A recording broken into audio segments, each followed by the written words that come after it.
Welcome to Recombination Nation. Today I'm talking to Canadian science fiction writer Peter Watts, who I'm a huge fan of his work. He is an author with a passion for biology that goes all the way back to his past life as a research marine biologist. And to me, his writing stands out because it incorporates realistic, complex biology, which is very hard to find. And I love that his stories explore often dark and horrifying themes, which kind of tickle me. So that's my very quick self introduction. Could you give me, for people who may not know your work, a bit of an overview about like who you are and your path through life that led to you becoming a full-time sci-fi writer? Okay, my name is Peter Watts. I was born in the heart of the Alberta Bible Belt. I was the son of, I did not know it at the time, a gay Baptist minister who founded the Baptist Convention of Ontario and Quebec. Did not find that out until almost the time he was dead, but in hindsight, that explains quite a bit. Um, I guess I've always sort of gone back and forth between being a writer and being a marine biologist. I basically remember the times explicitly. I was like 6 years old at one point and 7 years old when I decided to become a marine biologist. Or was it the other way around? Anyhow, quite early in my life, I decided I both wanted to be a marine biologist and a writer. And I basically went back and forth, having no success in either of them because I was like 7 years old. And eventually it occurred to me that there were a lot of successful writers out there who didn't have creative writing degrees, but as far as I knew, there were no marine biologists who were like self-taught, self-credited. So um, I went into marine biology basically as a day job until the day I broke out to become a best-selling um, science fiction writer. And I went through every degree I could get and had not made a single sale.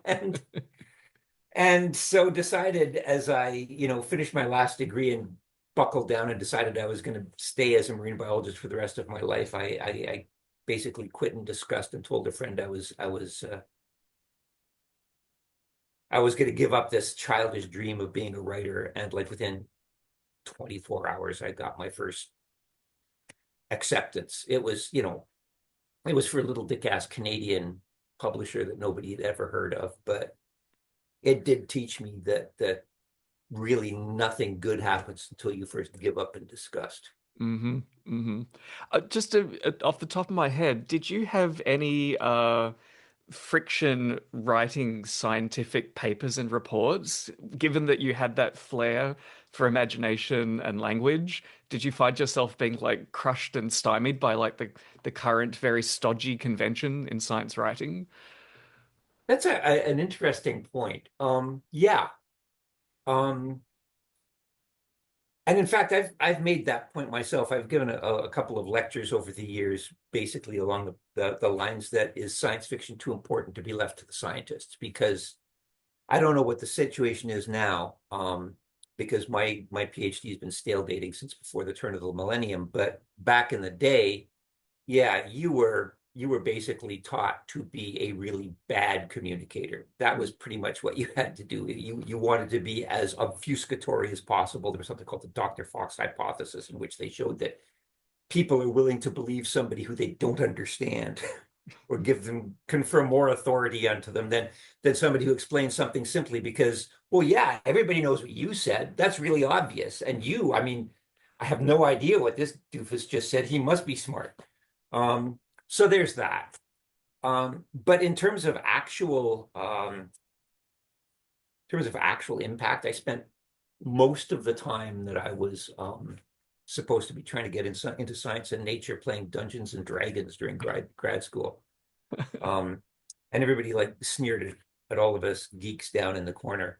Um, I have since been like published twice in Nature and interviewed once in Nature, in both cases as a science fiction writer, and have yet to hear any howls of outrage from John Richardson and those doofuses back at UBC. But in terms of actually having um, creativity hammered out, yeah, there's always been, you know, there were there was the time that some guy in my during my master's actually went by and read the computer listing of the APL code that I had written and found that I'd created an error catching algorithm that would randomly select from a sequence of profane insults every time he made a stupid mistake. And I had to fly back and defend myself against that. Nobody understood why I would de dedicate my thesis to my cats. They thought that was some kind, they didn't really understand the dedication, but they were sure it was some kind of a slap at the at the administration.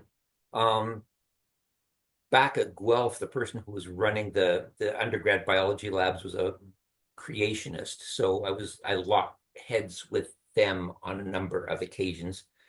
Um, and then finally, my last year, I kind of cleaned up. I got a bunch of grad student awards for various um, for my grad work, for my thesis research.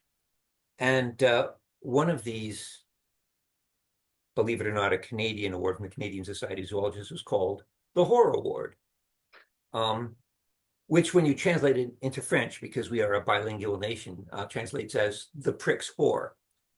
Um, and I almost didn't get that. Everybody on the jury uh, basically admitted that my presentation had blown the socks off of everyone else. But the fact that I had used so much humor, um, and not only spontaneous humor, but humor actually embedded in the slides, humor that it took time to do because there was no graphics manipulation packages back then. You had to use a dissecting microscope and put tiny little bits of cellophane on codolith negatives that you had taken pictures of paper, black and white graphs on. Basically, they figured that my attitude showed a disrespect for the scientific process because it was standing room only, and um, I made people laugh. And there was one person on the jury who said um, that if that was their rationale, he couldn't stop them, but that he would go public Mm. and it would be a scandal. So I got the award, but they had not been planning on giving me the award. So they hadn't had a chance to actually print out my name on the certificate. So somebody wrote it in purple crayon at the last minute or something. So It, yeah, I mean, it's I have been, you know,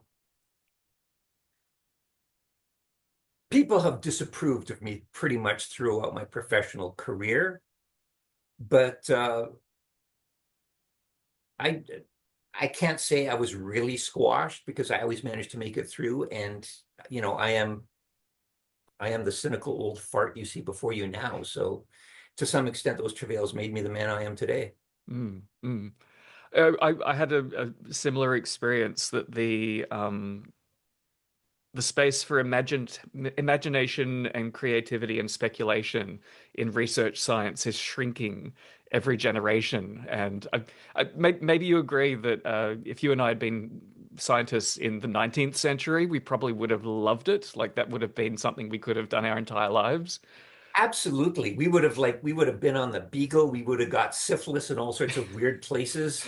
It would have been because you could, I mean, it was stamp collecting back then. Nobody knew anything, right? Mm, mm, Now it's just now you're basically filling in the potholes left behind by the giants whose shoulders we are supposed to be standing on. mm, mm, Unless you're in, unless you're in something like cosmology or high energy physics, in which case you keep twiddling your thumbs with 11-dimensional models that seem to be immune to any kind of proof or disproof because you can make, string theory, as I understand it, has so many different possible interpretations that you can basically pick whatever model fits the data.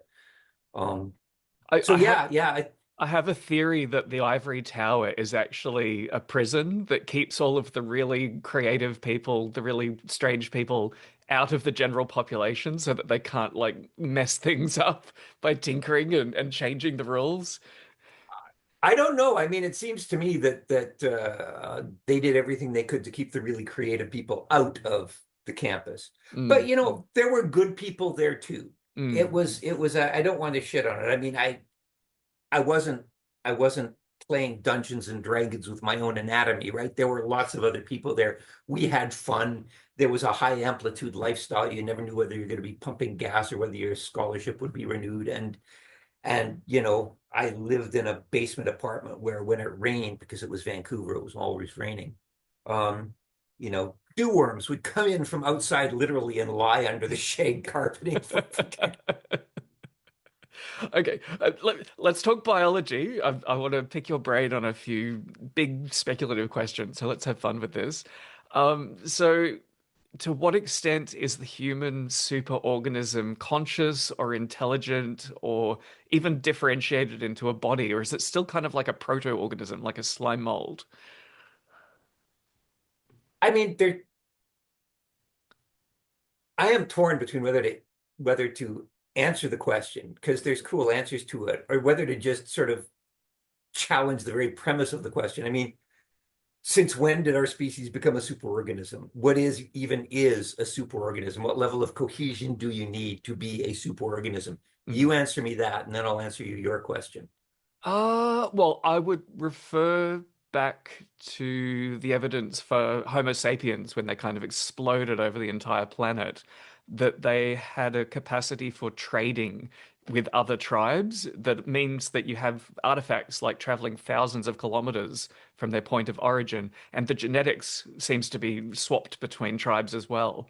So I would say that there was definitely a big step in large scale connectivity when Homo sapiens emerged. There's something weird about us that allows us to do that in a way that Homo erectus and Neanderthals couldn't.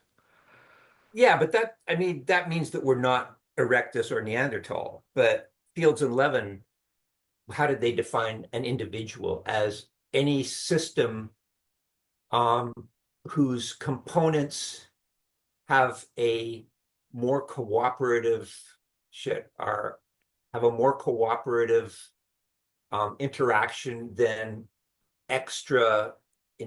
I could look it up. It was Mm, a mm, it was a great is a description of the level at which something becomes an organism or mm, an individual.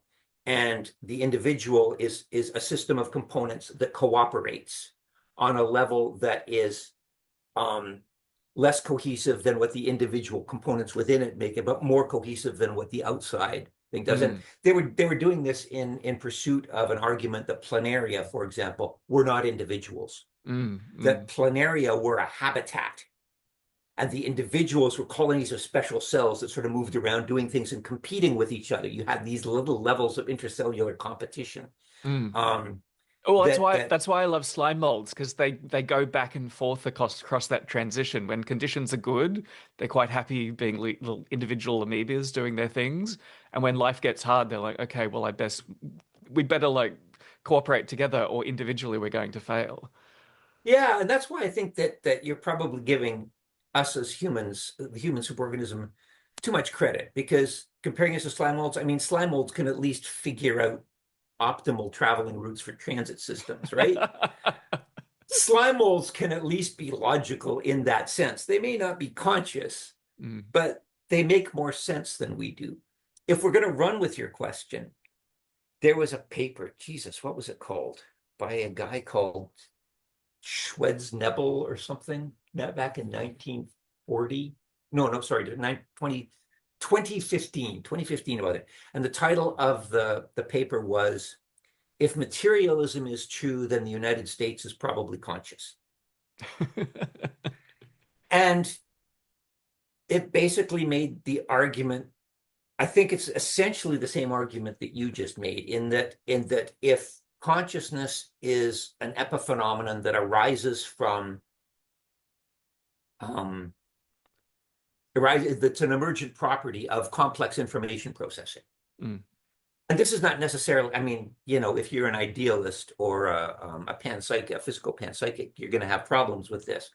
And I'm not taking anything off the table because nobody knows how consciousness emerges. So I'm not going to put my foot down on anything. But if in fact consciousness is merely an epiphenomenon of information processing, then it shouldn't make any difference whether you're talking about potassium ions hopping across a synaptic junction or ping pong balls falling through a network of Habitrail tubes, right? Um, and this was the argument they used. It was showed up in a peer-reviewed journal, possibly a philosophical one. I don't know. I can dig up the reference for you if you're interested. Um, and what he called this was what he called the United States, and it's hard to disagree with him on this. And he wasn't being metaphorical. He wasn't saying it's like an organism. I get it in the sense that you were even being metaphorical in that terms. He was saying that the United States as a geopolitical entity was literally conscious. Mm. And he referred to it as a distributed dumb entity. And I can't, under current circumstances especially, I can't find fault with that description, Mm. although I may disagree with his conclusions. Um, so, yeah, I mean, Well, are we slime molds? Do we have, I mean, we don't have organs. We certainly got tumors. Um, if you define a tumor as a cancerous growth of a normal cell that somehow sucks up far more resources than it needs at the expense of everything else, I can name a few of them just off the top of my head. it's a confederation of tumors. Yeah. I don't know if you saw a recent paper where they took individual neurons and showed that they can differentiate images of cats and dogs at like 80% accuracy, and like What, a the single neuron?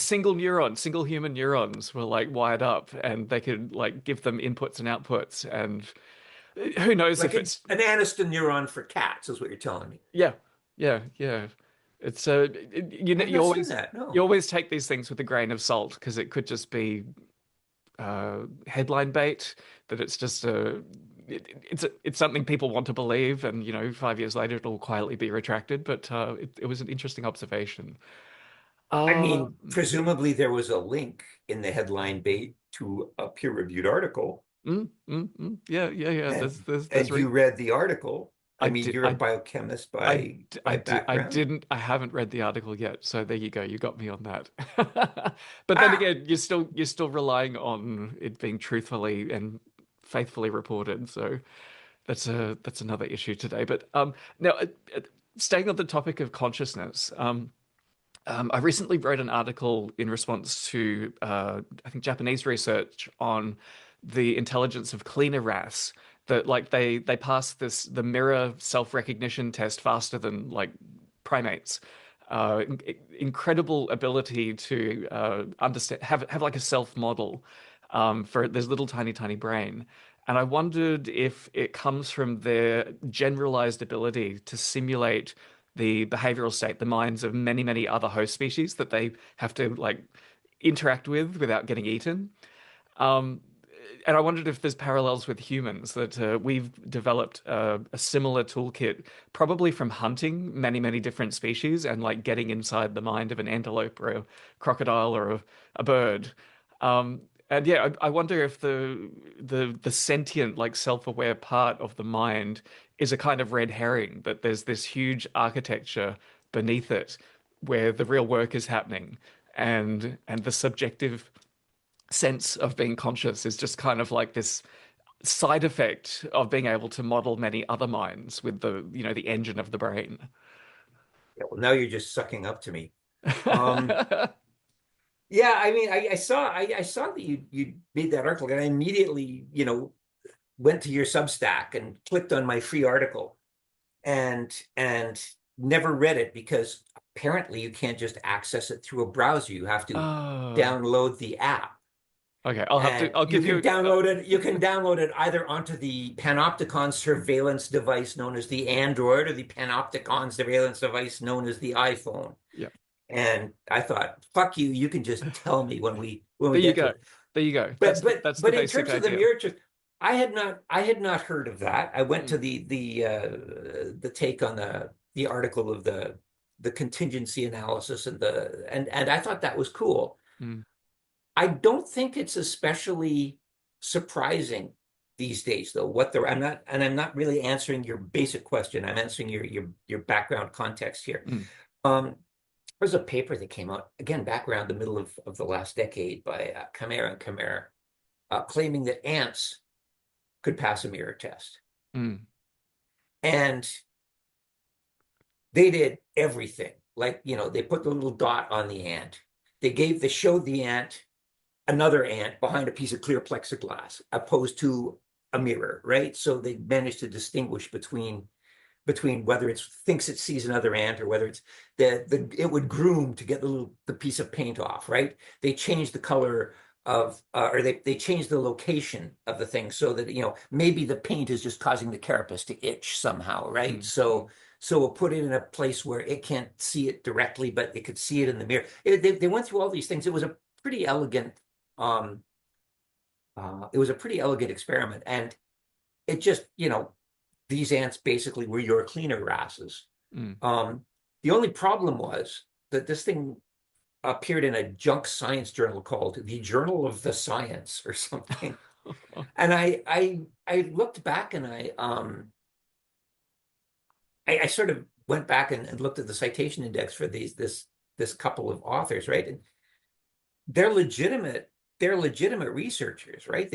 They've appeared in peer-reviewed journals. Like they're not haunting the pages of Science or Nature or Cell with any regularity, but they're showing up in legitimate literature. I don't know if one of them just lost a drunken bet, so they had to submit something to this predatory junk science journal or not. The only reason I bring it up is the same year. Who was it? Barron and Klein came out within the Proceedings of Natural History A or something, one of those, hoity-toity peer-reviewed journals, paper called What Insects Can Teach Us About Consciousness. And they also argued that insects could be conscious. Nematodes, probably not. But although insects don't have um, brain anatomy comparable to mammalian, but they have brain analogs that do the same thing. Mm. They have something that monitors the internal state of the system. They have something that monitors the external state of the environment, and they have an intermediate module that compares these two. And according to these guys, these are the common building blocks of consciousness, and insects have them. Mm. And you're probably aware of the Cambridge Declaration back in 2011, that you got a bunch of people together and they duct taped Stephen Hawking to a chair so they could say they signed it in his presence. I don't know what that meant.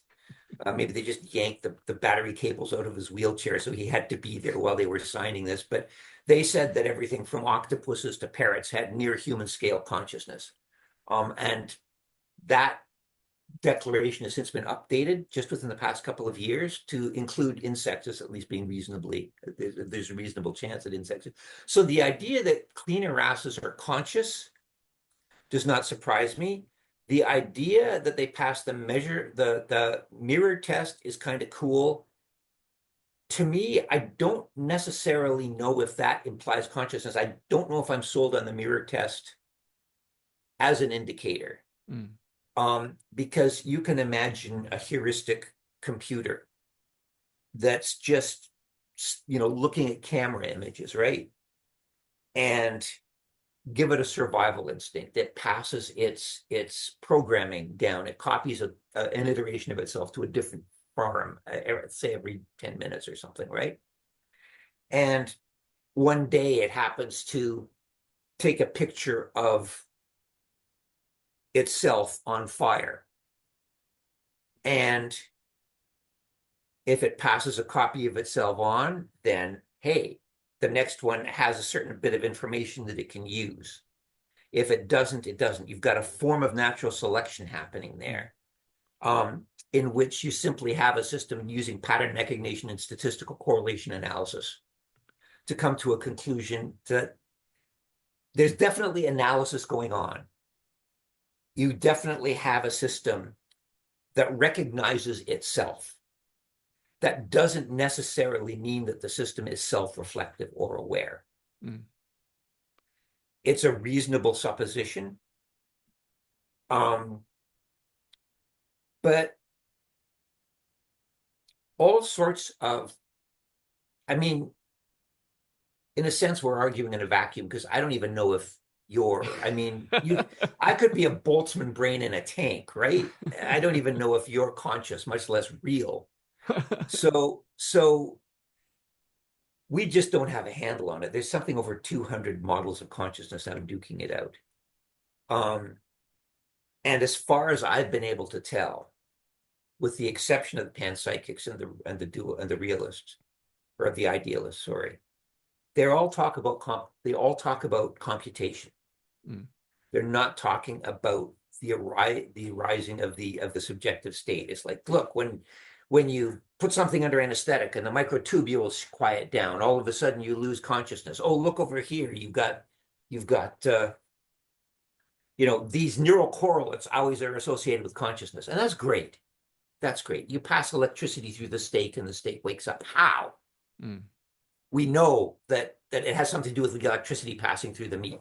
You can correlate that all you like. How that produces consciousness remains a complete mystery. The one thing we do know is that every conscious system that we are aware of, and I will generously include you in that set,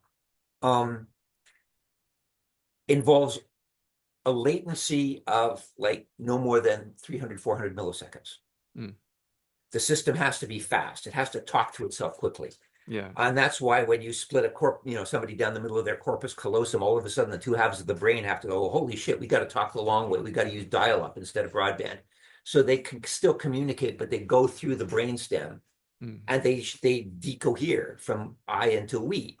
And so all of a sudden now you've got these two completely sapient individuals, as far as we know, with some developing different taste in clothes and music. Ramachandran reported a case of a split brain patient where one half was an atheist and the other half was a Christian. And he said he could never understand why this did not shake theology to its core, right? Like does one half of the guy's brain go to heaven and the other half goes to hell? Like why aren't people all over this? And that is why I would question Schreich Nebels or whatever his name's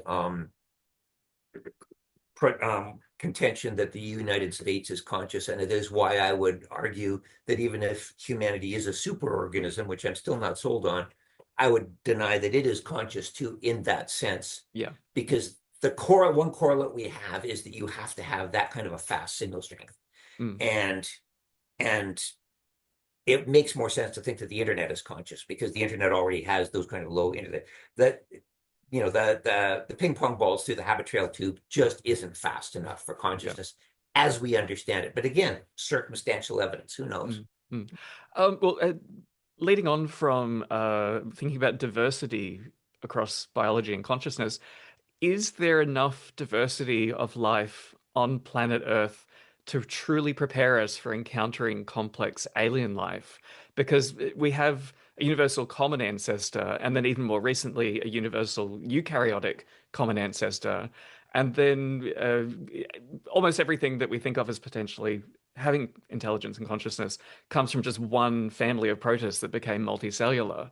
And yeah, I wonder, like, are we overestimating like how different an octopus and a human is in terms of how their minds work? That it could be way more diverse than that, but we just happen to be on one tiny little rock. I mean, yeah, like one of the things that has struck me as enlightening about the absurdity of quantum mechanics, right? Uh, cause precedes effect, particles versus waves at the same time. Um, Nothing is real unless you look at it, or every time something could go one way or another, the whole universe splits in two. Um, all of these things, the math drags us kicking and screaming towards it, but it doesn't make sense to us in the gut because there's no evolutionary percentage. When you're basically trying to club a tiger over the head before it eats you, being able to understand the space between atoms doesn't have a great adaptive advantage. So we kick ass at Newtonian mechanics, right? Like you can I can catch a frisbee like, well, I probably can't at this point, but you get where I'm saying, right? Mm, Um, so your question has legs, I think, um, in the sense that even stuff that's part of the reality that we are part of, that we are built of, is incomprehensible to us because um, there was no percentage in becoming cognitively able to deal with it. mm, So if we encounter intelligent life based on nuclear processes rather than chemical ones, for example, if there happen to be, tiny little super tardigrades down in the space between electrons, we might find those things completely incomprehensible. But you've also got to keep in mind the fact that Darwinian selection, which is probably I don't see any reason why it wouldn't extend throughout the entire known universe, um, is going to converge on certain characteristics. mm, If you don't have a survival drive, you don't care if you live or die, and so your progeny dies without issue, right? You die without issue. There are going to be certain almost tautological things that give us some sense of commonality with anything else that can be considered to be alive. mm, Um, and honestly, I don't think we have come to grips with the octopus, right? I mean, you've basically got a rotor around the esophagus, and then you seem to have individual brains, one for each arm, mm, that seem to have their own personalities. Um, so the moment you say an octopus, you've lost the thread because there's no such thing as an octopus. mm. Every one of them is like a colony with like a master of ceremonies wrapped around the esophagus, keeping everything together. Um, so maybe taking a taking a page from my dad's book, maybe we should like remove the beam from our own eye before we take the speck from our brothers. We haven't figured out the octopus yet, which, as you point out, is a kissing cousin compared to, Vulcans or whatever we're told is out there. Yeah, yeah. So I don't think that it's going to be lack of an ability to comprehend that Mm, fucks up our relationship with aliens. I think it's going to be the fact that we're human beings and human nature is what it is. yeah, yeah. Now, I've read a lot of sci-fi about uplifting like other mammals or maybe other animals. Have you ever considered what would happen if you took like the vast diversity of protists, so amoebas and uh, dinoflagellates and euglenas and all these things that are very different from the one kind of protist that became animals, that humans could help those transition into multicellularity to like dramatically increase the deep diversity of life on the planet on that multicellular scale? I I would again question your use of the term help. Bacteria have been getting along just fine without us. Hmm. Metazoans, on the other hand, last I read, we were, I mean, the estimates I've seen, we were wiping out anywhere between 60 and 130,000 species every year. Like nobody really knows. Um, but though that's the range of estimates that I've seen. Um, so uplifting something into the realm where we can wipe it out is I would say at best a mixed blessing. Hmm. These guys are, yes, we wipe them out with antibiotics, and then they evolve immunity and Mm. resistance to antibiotics. These things can reproduce as rapidly as once every 20 minutes. Their generation time. I mean, one of the big theories about why sex evolved was this an anti-pathogen thing. When you think of bacteria and pathogens and things as little predators, but they eat us from the inside and they Mm. breed way faster than we do. It's like a reversal of the whole, big predator, little prey thing, right? Mm. We're the ones that breed slowly. They can out evolve us. And so the idea has been put forth, I don't know if it's still current, that sex evolved to shuffle the genes to mix up our immune system so that between generations it gets a hard time for E. coli um, to get a target lock on our immune system. So those things are doing fine. Consciousness does not seem to have helped us a lot. Mm. Our just last week, our beloved cat Doofus just disappeared. We have no idea where he is. We've got another cat who's on chemo, and we know that he's going to die at some point. Um, we had a rabbit called Trouble, who was very closely bonded with another rabbit called Tribble. And he died. He died of cancer a while back. I have gone through my entire life losing things. I've never grieved for a human the way I grieve for one of these little furry creatures that we have, right? Mm. And that's what consciousness does to you, right? We are, I think, fundamentally unhappy creatures. I think that I'm happier than I've ever been in my life, but at this point, but there are people out there getting the shit bombed out of them by genocidal shit stains. There are people out there whose houses are being flooded, who are being burned to death, who are, being essentially thrown to the wolves because their skin is the wrong color. There are people dying of all sorts of wasting diseases. Um, the fact that I seem to be pretty happy now seems like pretty small potatoes given all the suffering that's going on in the world, which would simply not exist if we weren't sentient. Mm. Mm. So when you speak of uplifting, it I mean, if I had to come up with a historical analogy, it would be, oh my God, the Indians, they don't know about Jesus Christ, our Lord and Savior. We must help them. Um, Yeah. and I would question whether that's necessarily a productive use of our resources. Hmm. Hmm. I guess the oldest story version of that is the serpent in the Garden of Eden. It's like, oh God, I didn't want to know that. Now I can't unknow it. So I guess we're just stuck. Yeah. Uh, now, complex life has potentially tens of millions of years ahead of it on Earth. Do you have any ideas about like what's going to be done with it? Like how can humans use that opportunity, assuming we're around for a significant portion of it, which isn't guaranteed? Absolutely. We Mm, could go extinct. mm, That's the best thing we can do, I think. Like make way for something else. I have no, I have no, I'm under no illusions that whatever comes after us will be any better mm, in the sense of having a more environmentally sustainable attitude. The problem is we were all forged by natural selection. Natural selection has no foresight. The only thing it selects for is what works now.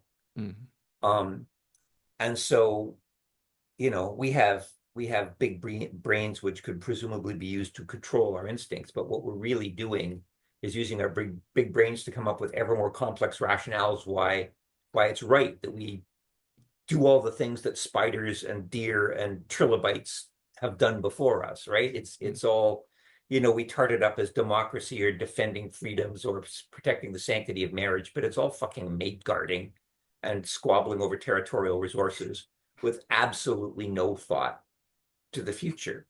mm. Um, so maybe something else that came along just wouldn't develop. I mean, my background's in marine mammals. Great thing about those guys, they clearly about 60 million years ago said, fuck these prehensile hands. We're going to go back into the water. Like Mm, they're pretty smart. mm. These killer whales, sperm whales, pretty smart. The harbor porpoises I studied for my master's are idiots. Um, but some of the bigger cetaceans, no denying they're intelligent. But good luck smelting in the depths of the mid-Atlantic, right? They're smart, but they're not going to destroy the planet. Maybe That that's would be nice. that's the only thing that saved them, that they just didn't have that option on the table.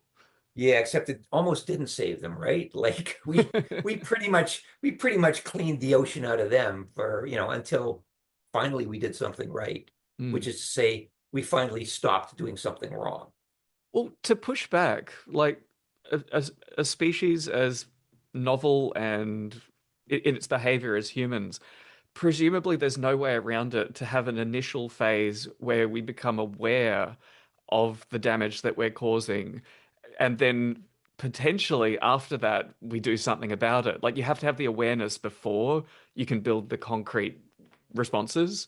So maybe we're just kind of in this awkward phase. I think of the first, lobopod fish that like started moving onto land.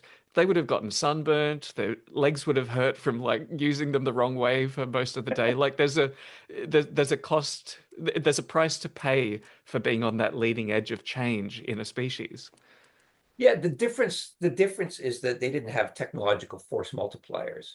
Mm, They could afford to take a few hundred generations to figure out how to turn swim bladders into lungs. Um, we started, I mean, we don't have a whole lot of time.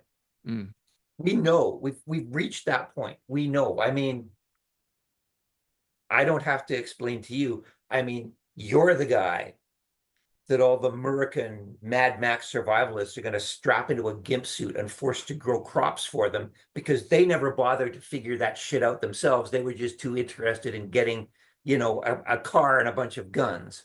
mm, Um, things are already circling the drain. I read a paper that came out in, I guess, 2018, maybe 2020 in Nature on mm, forestry of all things that said the best case scenario for humanity was a less than 10% chance of avoiding global societal collapse in the near future. mm, Other studies that I have read um,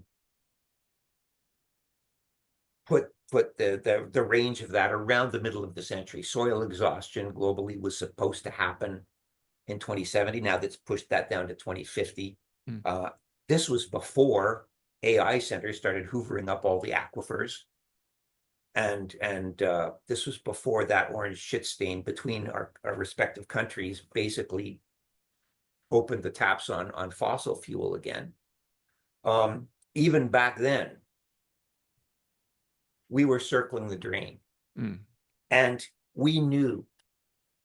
I would Weird Al Yankovic gave the what do they call it, valedictory speech in what was it, 1976, 77, thereabouts at high school.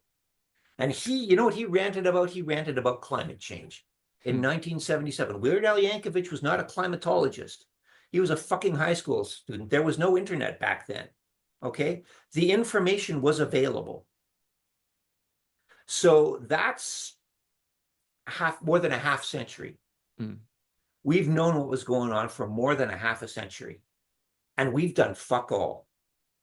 You look at temperature trajectories, we're not even bending the curve in the wrong direction. We were still accelerating. You've still got the occasional hopium addict squeaking, oh, we haven't really crossed 1.5 yet. It has to go for another 3 consecutive months before we've done that. And and then they say, oh, well, we'll get back. Somehow we'll get back. We'll use carbon sequestration. I mean, nobody's done anything.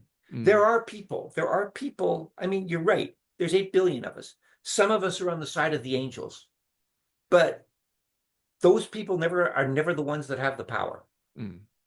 And I have some solutions myself for how we could pull ourselves out of this if you want to get into them. But most people would dismiss them as absolutely as absurdly radical and extremist, as if the destruction of an entire biosphere was not also radical and extremist. But Mm. that's just what we're used to at this point.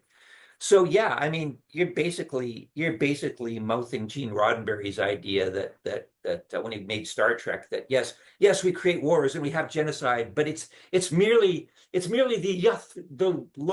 lusty birth pangs of a soon to be mature and pacifistic species. And that just has not been borne out. And if it is, we don't have time. Yeah. If we are going to, I mean, we've crossed red line after red line. When, Simon, when are we going to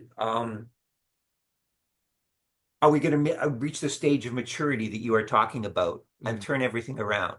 How long do you think we have? If society is going to collapse by 2050, when do you see us having our come to Jesus moment? And I'm sorry, your name isn't Simon, Oh, it's it's Simon Shane. City. I It's get that all the time. Jason, I I'm get that sorry. all the time. It's fine. Well, my prediction is that industrial civilization is pretty much on a collision course at this stage. There's not much that's going to turn it around, but I think biology and human culture are probably going to be the inexhaustible resources that we can work with over the next tens of millions of years and potentially do completely bananas interesting things that we haven't got on in our mindset at the moment. That's a kind of the whole project that I'm working on. But I'm curious for your perspective on what might be the direct biological effects of changing atmospheric composition, even if you ignore the temperature and weather issues. That gets a lot of focus, but carbon dioxide has direct physiological effects on organisms and ecosystems. And I wonder if you have any thoughts about particularly plant photosynthesis, I think is going to get shaken up a lot on this planet. Yeah, I'm no expert on this. I mean, I've been talking like one, but I should probably state full disclosure, like my PhD was in the biophysical ecology of harbor seals, Mm. and I got it in 1991. So I'm no expert on any of this. I just read. Um, but yeah, I mean, I don't think you can separate the biological from the direct physical impacts because Oh yeah, biology is a response to the physical environment. absolutely. Back in like before even the turn of the century, we were seeing birds suddenly appearing, migrating north and hitting their feeding grounds like weeks, months before they were, well, not months, but weeks before they were supposed to, because they were triggered by temperature gradients and stuff. Um, you're seeing the geographic ranges of species going, up the mountainsides or up the latitudinal gradient. You're getting great white sharks now in the waters off the UK. They basically say we've got dengue fever traveling person to person in New York City now. You've got a bird flu on every continent. That just happened this past week. They're saying there's going to be malaria in the Baltic by 2050, and I bet you it's going to happen before then. Um, so all of these distributional changes are going to. When I was a student, I worked for a while at Ontario Hydro's aquatic biology department, and so we would go scuba diving and do environmental assessments of things for environmental impact because people still pretended to give a shit about that stuff back then. And one of the things that had happened just before I came on board was there had been a miscalculation. Somebody had misaligned an underwater transect, and the warm water discharge from the Darlington nuclear plant had been therefore laid so that it came out in the middle of a whitefish spawning ground that hadn't been suspected. And so they did that, and Darlington went online.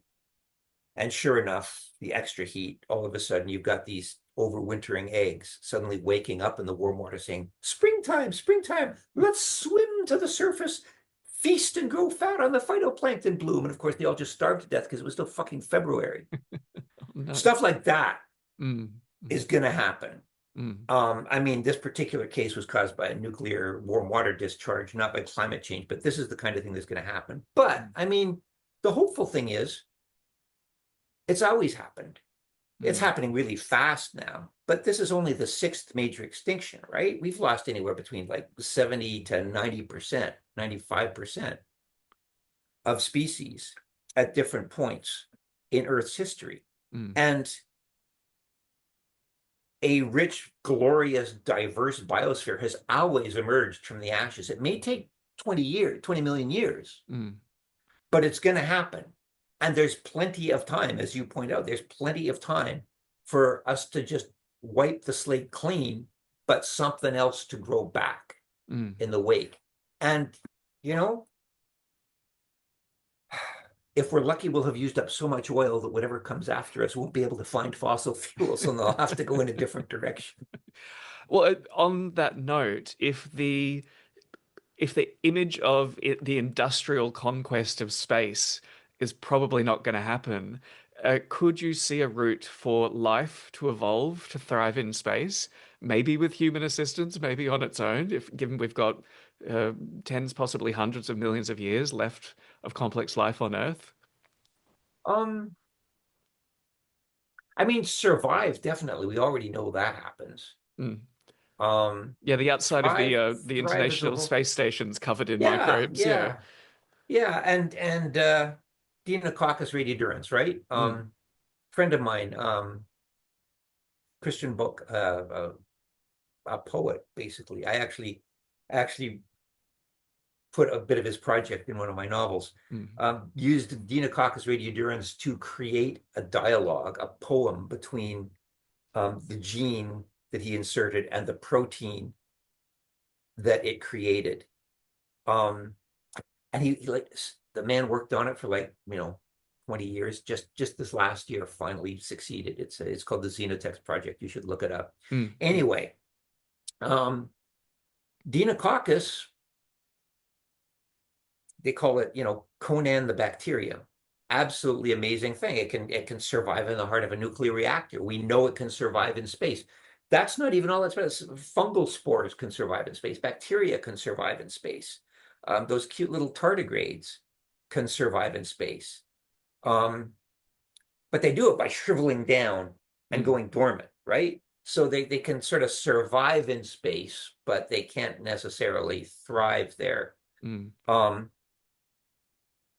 So, something like, sorry, go Thermodyn ahead. th well, thermodynamically, you probably need something larger to have a critical mass to maintain internal conditions suitable for complex chemistry to actually unfold.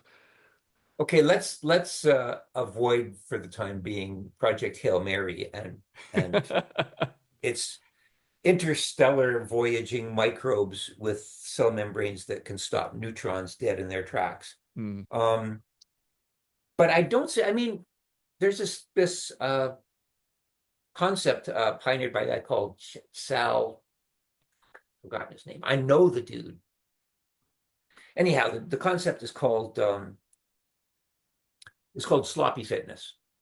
And you might raise the question, what natural selection processes allowed Deinococcus to survive in nuclear reactors and outer space? Like, where did they ever, in the course of their evolutionary history, encounter these conditions? Mm. And it turns out that, in fact, they never did. But a lot of the adaptations that allow you to survive in outer space are the same ones that you need to survive extreme heat and desiccation. Mm. And so you've got this little bacterium that just keeps backup after backup after backup of its genotype to, you know, manage to. So it's got all sorts of backups in case it suffers genetic damage.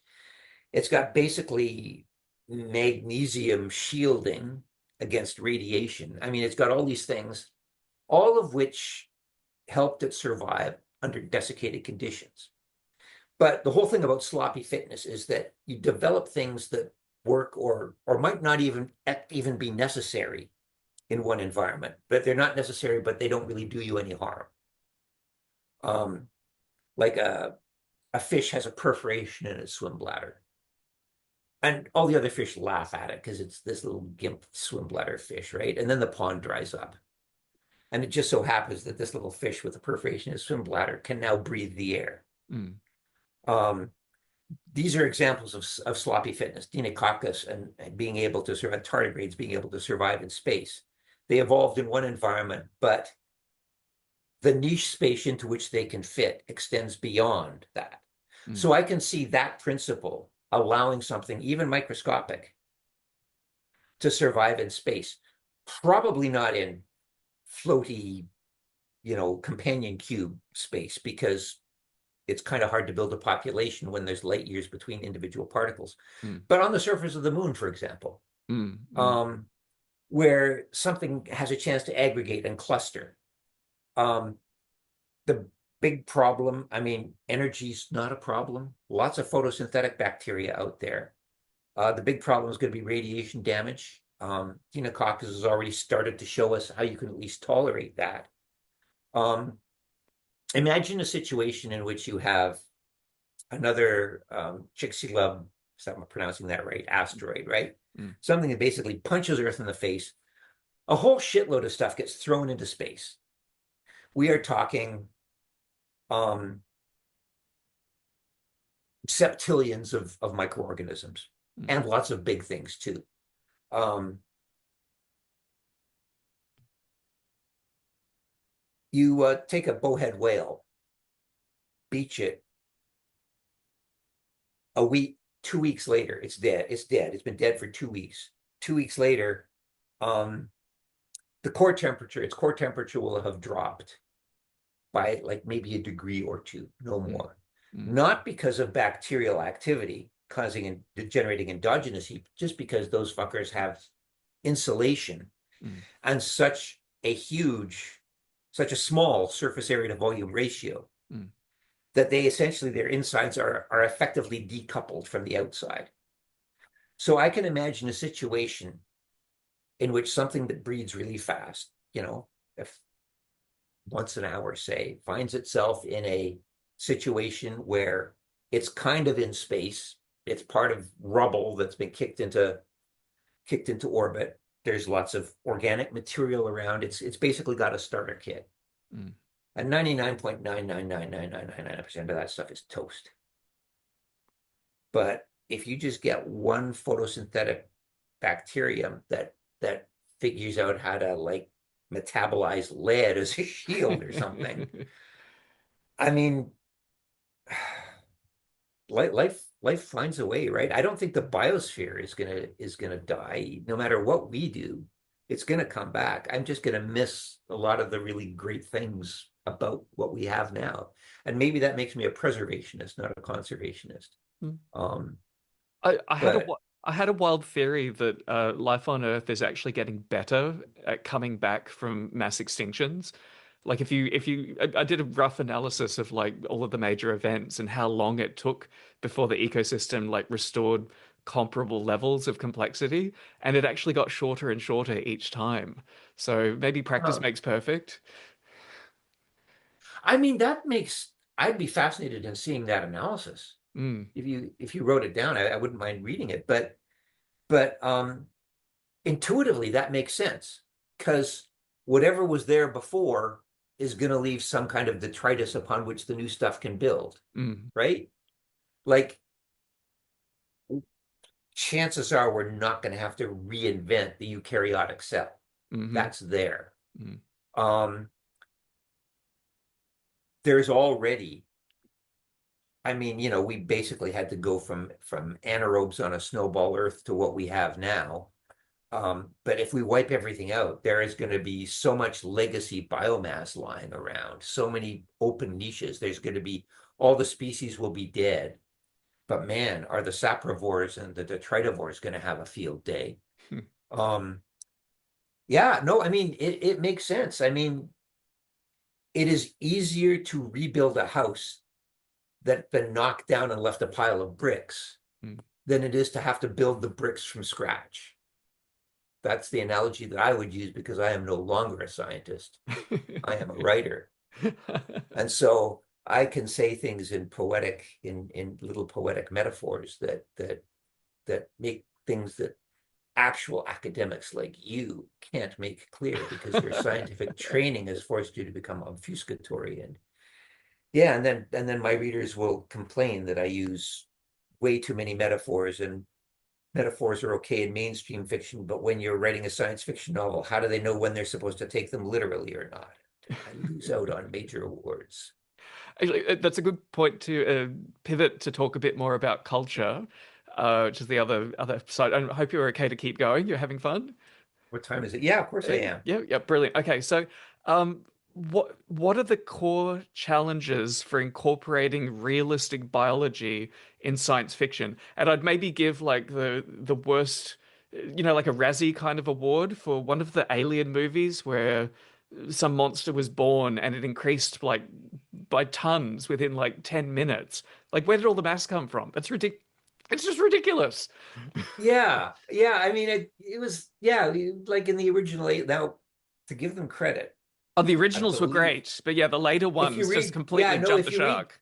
well, no, even in the original one, Mm. little chest burster, he turned from he was the size of a banana and he turned into a linebacker in the space of about 20 minutes, Yeah, right? yeah.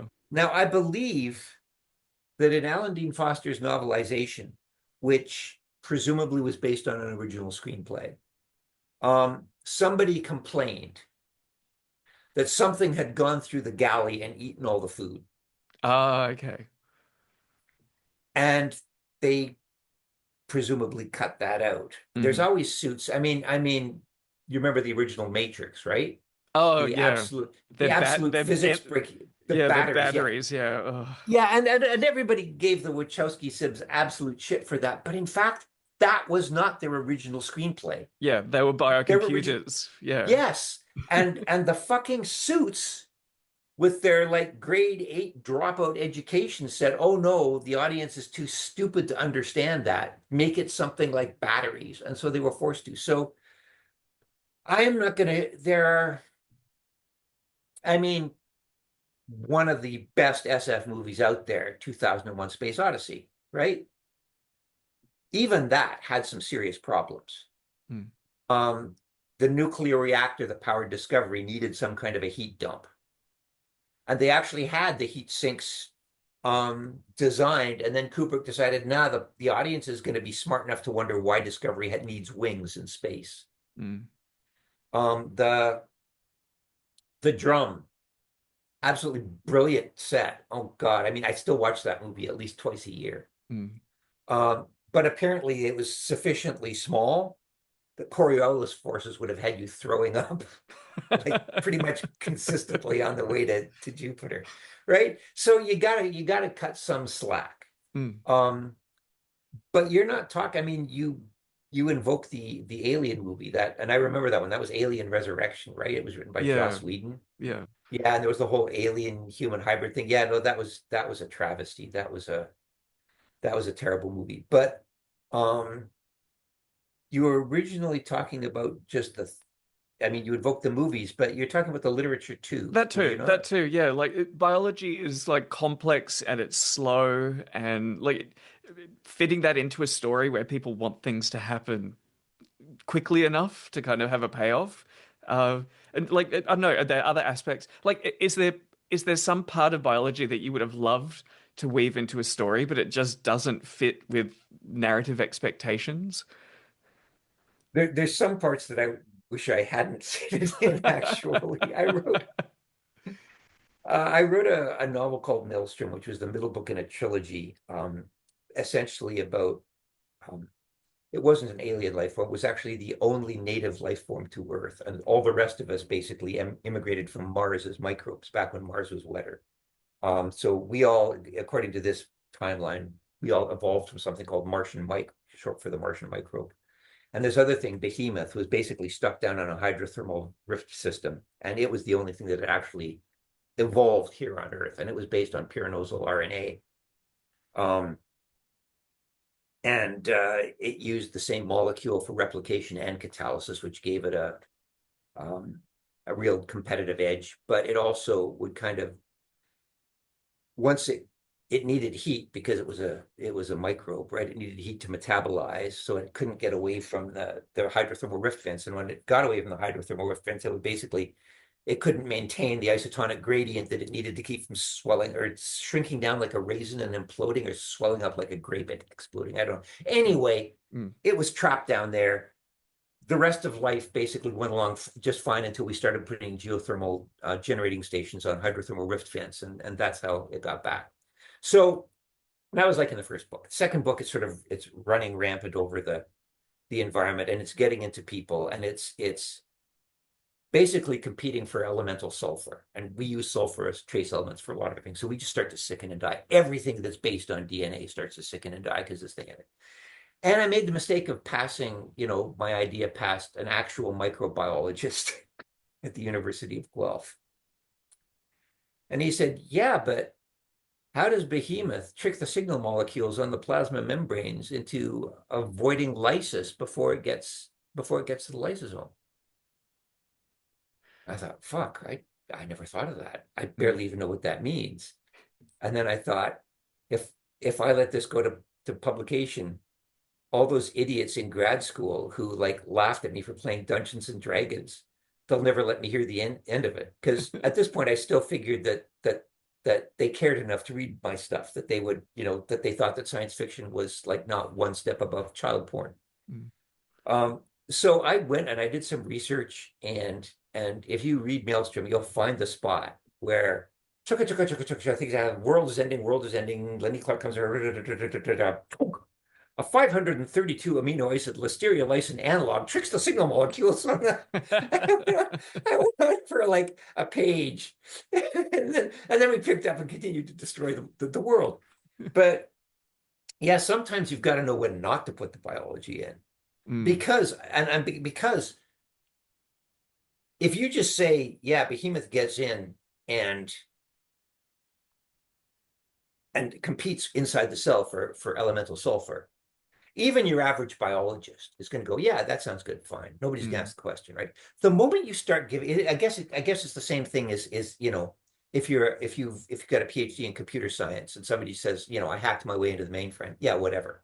Yeah. But if you start spelling out the individual steps of how you hacked your way into the mainframe, and one of them involves, talking to the Keebler elves or something that anybody with an actual background in computer science is going to know is bullshit. The more detail you go into, the worse you end up looking to the actual experts. Mm. And so I kind of, I mean, because Dennis Lin, rest his soul, is challenged me to come up with that. I did. But I'm not a microbiologist. I'm not a biochemist. You could probably punch all sorts of holes. I mean, your formal background's in biochem, right? Yeah, yeah, yeah, yeah. Yeah. So you would take me out to the shed and kick my ass if you read this, and yet if I just said, yeah, it gets into the cell, eat sulfur, you probably wouldn't have had a problem with it. Mm. So sometimes you don't want to put too much biology in there. Mm. Yeah, it's getting that balance right. Yeah. I also wonder about like the social function of sci-fi. Like there's you often see lists of things that were predicted in sci-fi like, decades before they became an everyday item.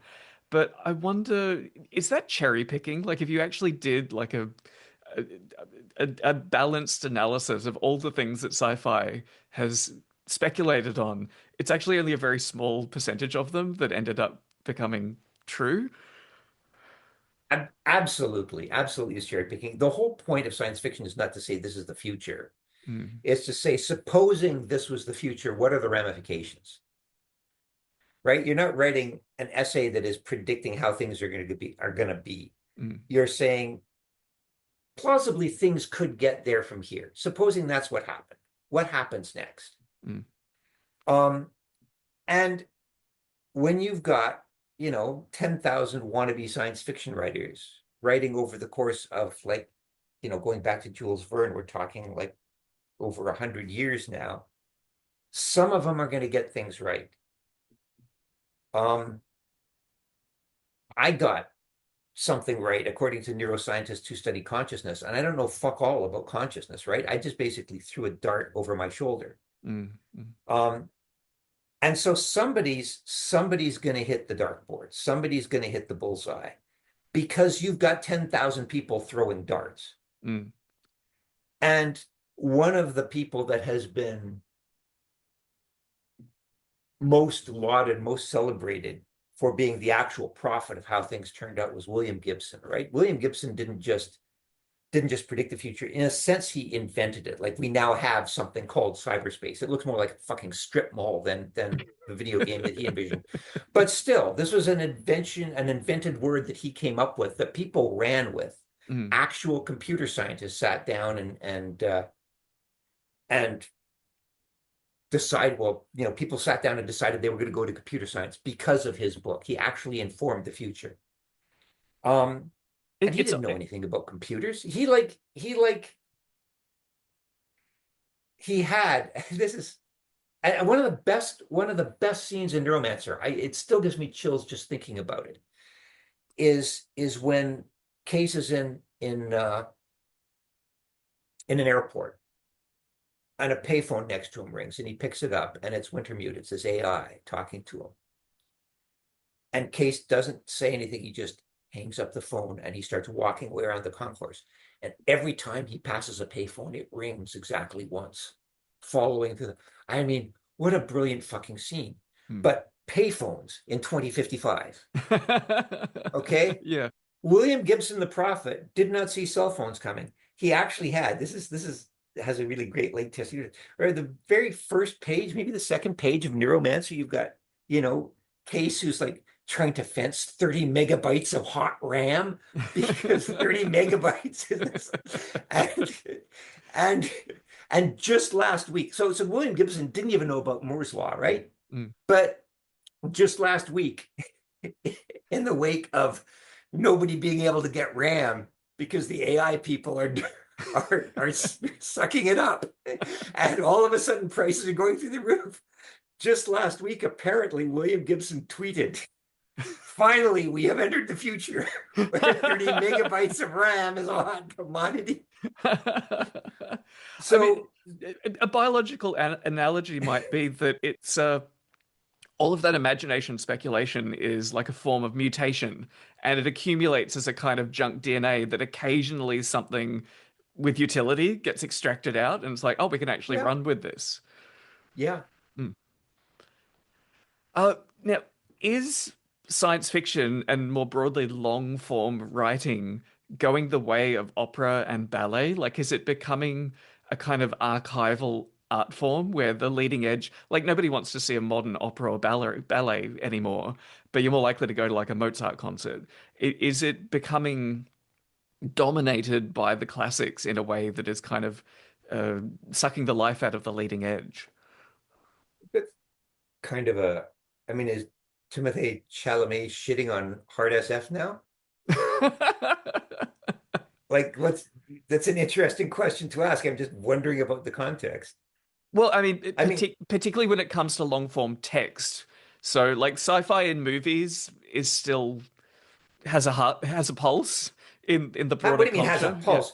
Go down the top 20 movies of all time and find ones that aren't science fiction Mm, mm. or fantasy or I mean, you got I mean, the Avengers comic book stuff. I mean, it's The, genre anyway. but how is the role of long form text changing in that cultural ecosystem? Like, you're someone who mostly works in text and print. How do you see Yeah, it? I mean, I've kind of thought that for a while now that prose was on the way out. Long form prose was on the way out. I don't know if I still believe that, but Mm, my argument back when I was like a naive whippersnapper of like 52 was that given Moore's law, video games are going to become the natural go-to for narrative. Interactive narrative is gonna be where it's at because when you think about it, language is a kludge.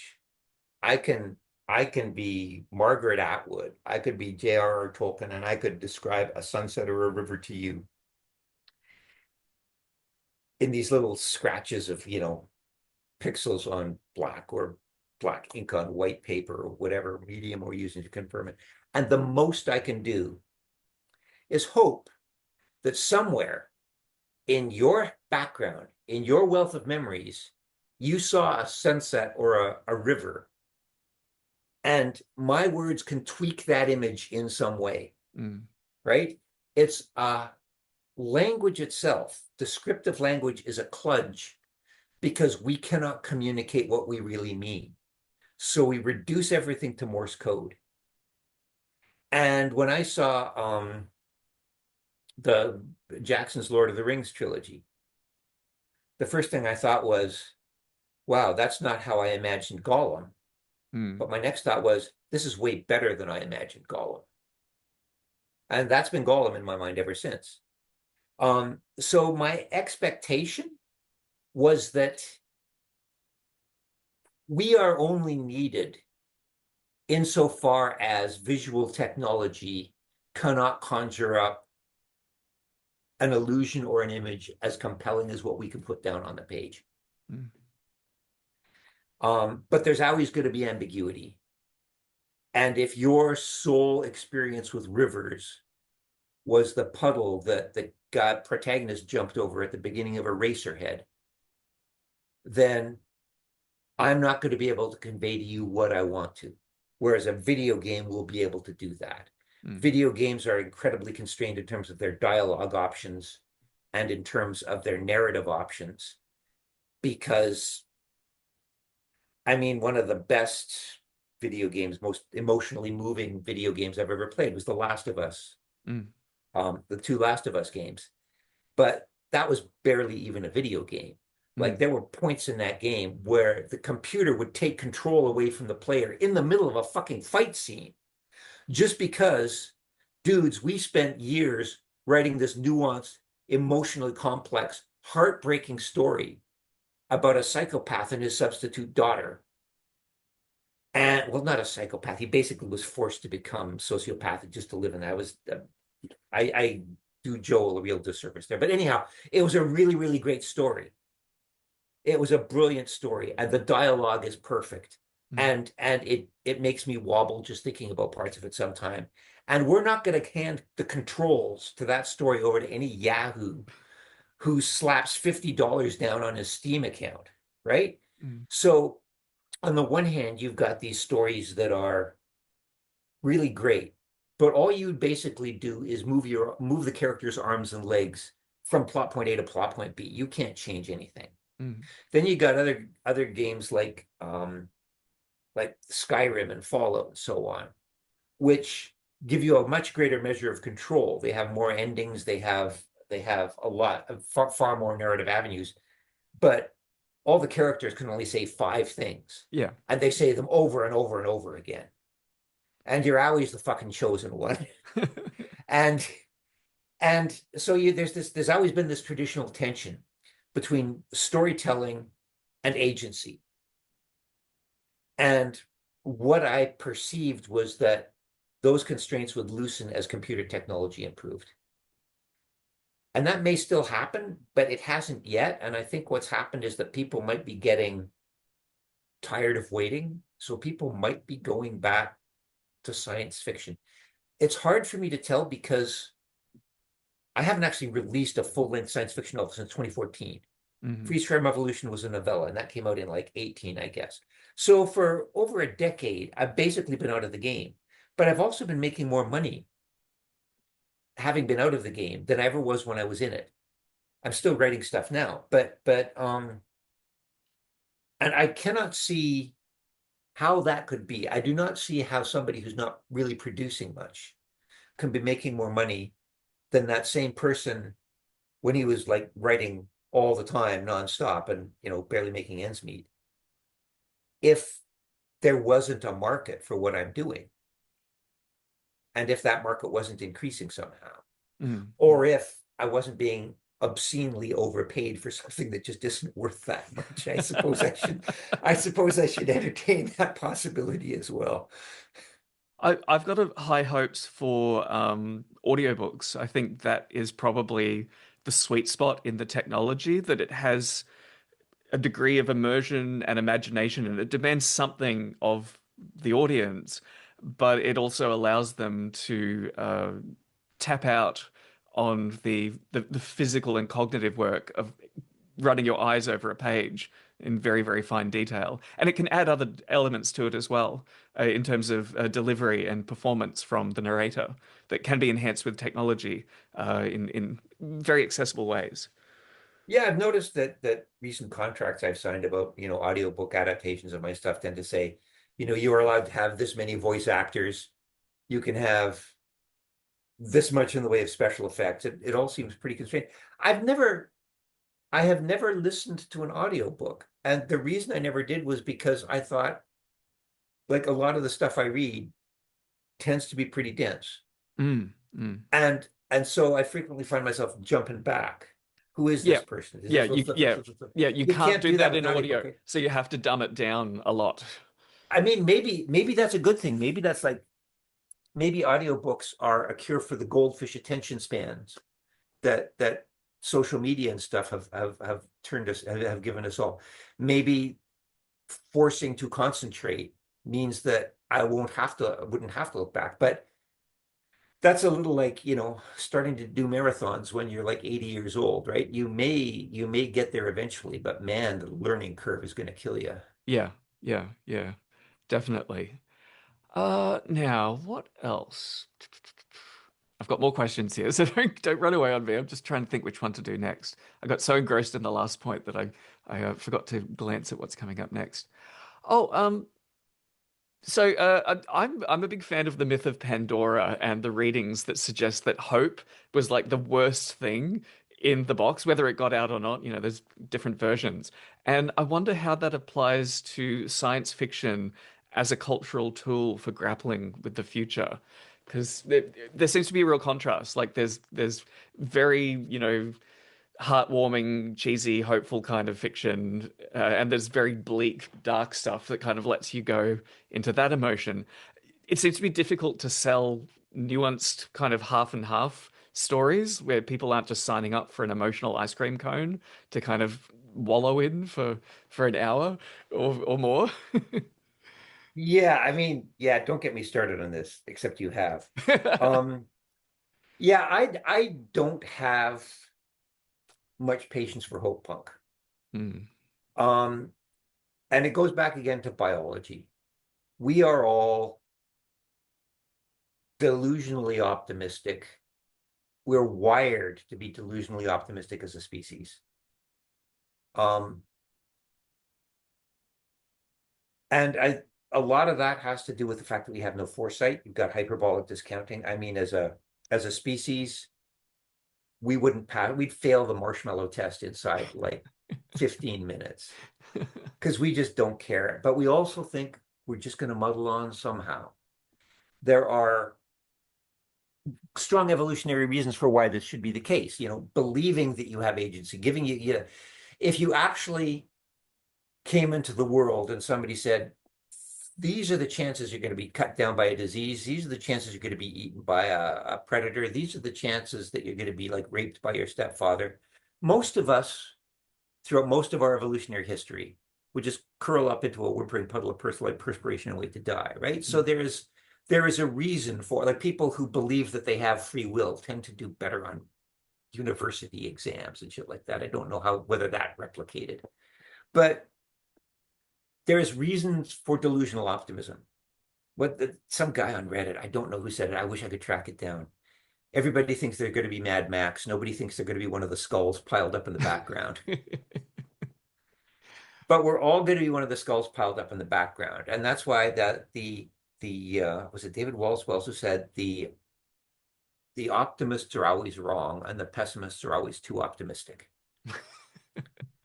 And they're right. If you look at, for example, the recent climate crisis, um, if you look at even scientific predictions, you've got best case scenarios, you've got worst case scenarios, right? Predicting 10, 20 years ahead. We gather the data, and the data almost uniformly hugs the worst case scenario and frequently is worse than the worst case scenario Mm. because we can't bring ourselves, like, I am considered the Debbie Downer of hard SF. I mean, one of my favorite critical quotes is, whenever I find my will to live becoming too strong, I read Peter Watts. And I cherish that blurb. I've got it on my website. But even I am delusionally optimistic. There's a circuit in the anterior cingulate gyrus that throws us into cognitive neutral when we are presented with evidence that we are going to die. Mm. It doesn't kick in when you're presented with evidence that somebody else is going to die. Just just like the clutch disengages. I can send you that paper as well if you're interested. Mm. Mm. Um, so to all the people who say we need hope, you've got people like Guillermo del Toro going on to, Time magazine and saying, hope is the most radical option you can make. Hope is the most rebellious thing you can do. And there's shitloads of people in science fiction who are saying this too with hope punk and solar punk. This is bullshit. Hope is not the rebellious option. Hope is the default option. Mm. Hope is so ingrained in us that we do not see the edge of the cliff coming. And if we do see the edge of the cliff coming, there's always hope. It threatens our existence as a civilization, having that kind of hope. If you see a grizzly bear running at you out of the woods, a few of us might just give in to a paralyzing narrative of doom and despair, as Michael Mann said when he was, Michael Mann is the climatologist, right? The guy who hockey stick. And when people started coming out with these doomsday predictions, it was, oh no, this is too, this is too negative. We cannot give in to a paralyzing narrative of doom and despair. But I think most people, if they see a grizzly bear running at them, they're going to run the other way. Mm. At the very least, they're going to take one of their children and throw it at the grizzly bear as a delaying tactic. And so the fact that people aren't doing anything doesn't seem to me that they're giving into a paralyzing narrative of hope and despair. It just seems to me that the circuits that would actually scare the shit out of them and make them appropriately scared are not properly conveyed by contingency tables and statistical plots and temperature graphs. Mm. That's not what we are hardwired to respond to. And I don't know how out of date this is. This study is probably about 5 years old. But even if you go to like the tree hugging capital of North America, you're in Washington, you're in Seattle, everything's green, everything's fair trade. Everybody there accepts the reality of climate change. Everybody thinks that climate change is a threat. You ask them a follow-up question, would you be willing to sacrifice the price of 3 lattes a week to fight climate change? And 75% of those people who believe climate change is an existential threat say nope. So yeah, we don't need, what we've got is not too much despair. What we've got is hope and indifference based on the fact that we get used to the good life. We are victims of hyperbolic discounting. Robert Sapolsky said that if you could change one thing about human nature, it would be our ability to acclimate to good fortune. That when something happens to us, when we hit a windfall in the morning, it's like, oh, I can't believe how lucky I am. Mm. And by lunch, it's like, well, I deserve this. And by dinner, it's like, this isn't enough. I need more. Mm. If we could change that aspect of human nature, there might be hope for us. But that's the way we're wired. And it's a neurological problem. It's a neurochemical problem. And I think the only way to get around it is either extinction or neurochemical editing. We basically rewrite human history. The way you save human beings is to turn us into something that isn't human anymore. Mm-hmm. Mm-hmm. And I would vote for that second option, but I'm pretty sure we're heading for the first one. Well, that gets us towards my final two questions, but I do briefly want one more that I sneak in to get your perspective on cosmic natural selection. Have you become aware of this theory, and do you think it could be the synthesis? It could be the foundation for a synthesis of religion and science, that it kind of has aspects of both tangled in together in a really intriguing way. Yeah, okay. So again, biophysical ecology of the harbor seals, right? You're now Mm. talking about cosmology. Mm. Fun fact. A couple of years back, I had lunch with Lee Smolin's ex. Oh. Yeah, she was also a co-founder of the Perimeter Institute, and she was a fan, and she just happened to be going through town, so we hung out and had lunch. And in fact, I've even met Lee Smolin, and he struck me as an incredibly humble guy. Mm. It was just at a symposium at U of T, and he was willing to entertain the dumbest suggestions and questions because, and I think he's a little bit. I don't want to draw a direct connection here, but for the same reason that I am not willing to write off any model of consciousness because I think we know so very little. We've got all the nuts and bolts down, but none of those nuts and bolts would lead any rational observer to say, hey, would necessarily cause consciousness. mm, And I think Lee Smolin was smart enough to realize that we really don't know a lot about a lot.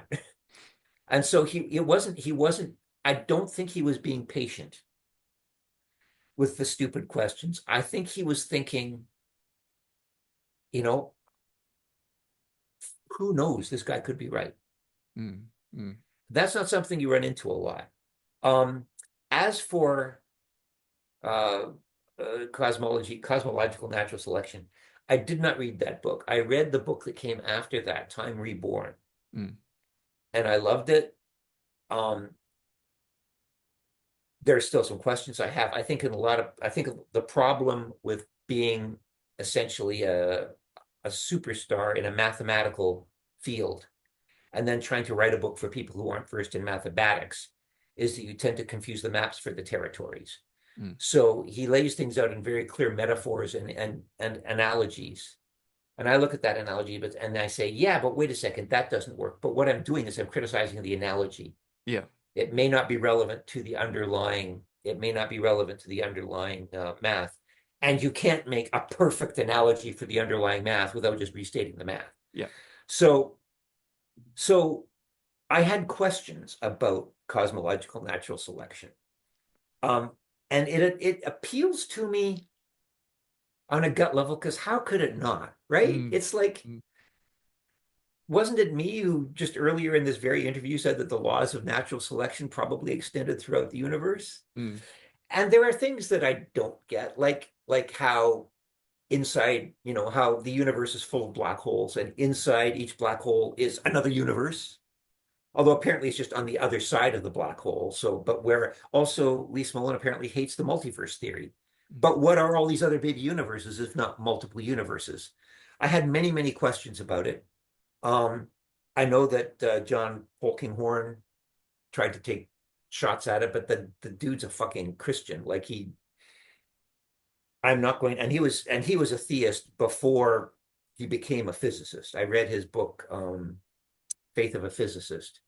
And even though it had a still from 2001: A Space Odyssey on the cover, I came away supremely unimpressed. This was like, he was a little bit like Francis Collins from the Human Genome Project, right? An evangelical Christian. He may have nailed the gene for muscular dystrophy, but they have a worldview and they take it on faith. And by faith, by definition, is immune to proof. So whatever. Anyway, mm, back to mm, mm, Cosmo. I think it's wonderful. I think it's a great premise for a science fiction novel. mm, Lee Smolin, I don't know if he still thinks that. He clearly thought it was a great premise for reality. It does explain a lot. My understanding, though, is that Smolin's own calculations was that you would never is that if his theory was right, neutron stars could not grow above a certain mass. And my understanding is over the past few years, people have observed neutron stars that exceed that mass. So without understanding any of the math, mm, just just thinking of the idea conceptually and fucking loving it, mm, mm, but taking the word of people who've spent their entire lives studying this, including the guy who invented the theory and said this is a testable disproof of the hypothesis. Um, I would have to say that it's not any longer a melding of science and religion. It would just be pure religion. mm, And I mean, it's not even religion in the sense, it's not a theistic religion in any sense. It's just I say religion in the sense that you have to take it on faith because the evidence is no longer there to support it. mm. But man, I would highly what a recommend great idea. check out Julian Goff's work. He's been extending it, writing about it on Substack, and he predicted a lot of the anomalies that the James Webb Space Telescope observed that nobody else in cosmology was predicting on the basis of Hang on a extending second, hang cosmic. on a second. Yeah, Julian Just let Goff. me, I'm just gonna like boot up my Julian, Julian, Goughh. Goughh. Good, because I was going to go Goff. Um, okay. Yeah, of course, I'm not going to follow him on Substack because you have to download the app, apparently. But I'll I certainly follow interviewed up him a that while name. ago. I interviewed him a while Yeah. ago. So yeah, he's a very interesting guy. So okay, but well, no, don't leave me in suspense. I Oh, mean, is this still a viable theory? I think so. I I think thought so. I thought the neutron star thing had basically put it to bed. No, I'm sure he's talked about that at some point. He's been very thorough about putting it all together and extending it in ways that have lined up with James Webb observations. So Oh there might be man, hope for that it. would be. I mean, yeah, no, it's like it's weird. I have like that makes me happy. I mean, it's just so it's such a literary conceit, right? It's just Mm. so it's it's a beautiful idea. Just what little I understand of my from my purely layperson's view. I read that and I thought, man, wouldn't that be cool? Well, check it out. Um, Check it out. And my I interview with will. him, Oh, for sure. my old interview with him is up as well. But there's two final questions I ask all of my guests, and I have a very wide variety of guests, so it's these very open-ended questions, and I always get surprised by the answers. So the first one of these is, if you could create a new life form, what would you wish into the world? Hmm. Okay. I would either increase the range of the Texas Lone Star tick so that it could survive everywhere, or I would introduce a new species that fed on people and bit them like it was a blood-sucking bug that also provoked a hyperallergic reaction to what is it? Alpha gal is the common name. Alpha or galactose 113 alpha galactose. Weird fuck. It's a polysaccharide or a monosaccharide anyway. Mm, mm. Um, and the first person has died. I mean, we've been waiting for that to happen for a long time, but the first person has died from eating a hamburger. Um, because this is a this is a this is a I guess the tick is an arachnid. We'll call it an arthropod, whatever this mythical beast that I'm bringing into existence does. It's an arthropod which bites you and basically does nothing for a while, for about a month. And then the next time you eat a hamburger or a steak, you die of anaphylactic shock. And that's pretty much the main side effect. You just can't eat red meat anymore. Mm. Um, think of the amount of land being raised for cattle. Think of the environmental impact of a meat heavy diet. If we could get a ubiquitous parasitic life form that would make us all deathly allergic to red meat, that would be awesome. We would be forced. In fact, I that was actually a one of the premises of a Norwegian black metal science opera that I was involved with Norwegian government funding back in like 2016, 2017. Mm. It won some festival awards too. It was this like really grotty, but it was called Fish to Mars. It was about sending marble tongue fish to Mars. But one of the backstories was that you can't eat red meat anymore, and people have had to start to resort to cannibalism because two things that alpha gal doesn't provoke the Texas Lone Star doesn't provoke a massive allergic reaction to are avians, so you could still eat turkeys and chickens, and primates. So what we got to do is we got to spread, since I'm inventing this, we've got to spread the monosaccharide allergy to avians as well. Leave the Mm. primates. Hmm. Well, like, we'll probably eat all the gorillas and the chimpanzees first, but that'll be the Jeff Bezoses and Elon Musks of the world that will get the last of the bush meat. And then we'll just turn on each other. We'll either go vegetarian or we will eat each other. It's win-win. I mean, for the planet, it's win-win. Okay. I don't know quite how to react to that. That's a surprise, but what do they say? Surprising but inevitable. So I'll take that one. So the sister question is if you could create a new cultural technology, so an art form, institution, religion, tradition, language, it's an even more wide open question. Like, what would you build and give to the world? Yeah, I on those times I've been at Europe, right? You go and you see these cathedrals in France, and it's like they're fucking magnificent, and they took centuries to complete. Like this does bear on your it implies a foresight, a level of foresight that we as a species don't generally show. So I can see exactly where your question is coming from.